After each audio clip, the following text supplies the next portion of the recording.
যশোর জামাত এমপির মেয়ে কওমি মাদ্রাসার একটি ছেলেকে ভয় দেখায়।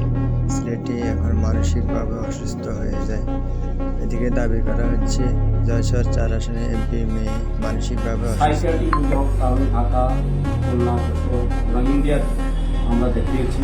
এলাকার মানুষের অভিযোগ, ইচ্ছাকৃতভাবে এমপির মেয়ে প্রভাব খাটিয়ে মাদ্রাসার ছাত্রদেরকে ভয় দেখায় এবং মারধর করে। সকালবেলা তো তাই করলো, হুজুরদের এসে গায়ে হাত তুললো, আমাদের গার্জিয়ানকে মেরে মাথা ফাটালো।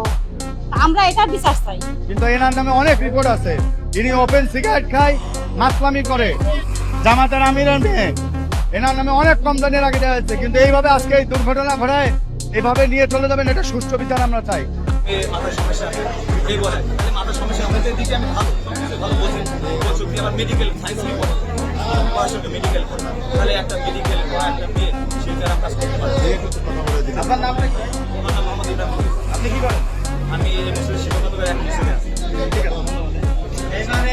মসজিদ মাদ্রাসায় যাতে উঠাই দেবে, ওনার কত বড় হবে আমাদের ইমাম যাবে। এদিকে আইনশৃঙ্খলা বাহিনী এবং প্রশাসন বলছে আমরা উভয় পক্ষ নিয়ে একটি সুন্দর সমঝোতার দিকে আগাচ্ছি। এখানে একটা মাদ্রাসা আছে, আপনারা জানেন। তো মাদ্রাসা ছোট বাচ্চারা আছে, তাদের গার্ডিয়ানরা এখানে, ন্যারো রাস্তা এখানে, তারা হয়তো এখানে থাকে। তো এই এলাকার যারা বসবাসকারী আছে, বাড়ির মালিক, তারা হয়তো এটাকে প্রবলেম ফিল করে কখনো কখনো, যেহেতু বাচ্চারা খেলে, ছোট বাচ্চা একদমই। তো এটা নিয়েই তাদের মধ্যে আসলে উত্তেজনা ছিল, যেটি আসলে সকালে এটা সমাধান হয়েছিল। তো পরবর্তীতে আবার ভুল বোঝাবুঝি হলে এই পরিস্থিতি হয়। তো আমরা এখানে এসেছি, আপনারা দেখেছেন যে আমাদের পুলিশের আমাদের অফিসাররা আছে, এখানে আমাদের বিএনপি নেতৃবৃন্দ আছে, জামাতের নেতৃবৃন্দ আছে, ছাত্রদল যুবদলের সবাই ছিল।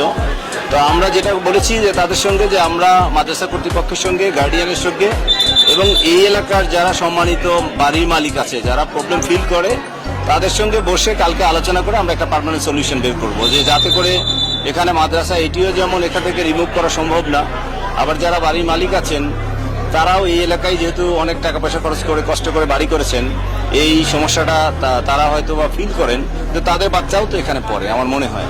তো আমার মনে হয় যে এটি বড় কোনো ইস্যু না।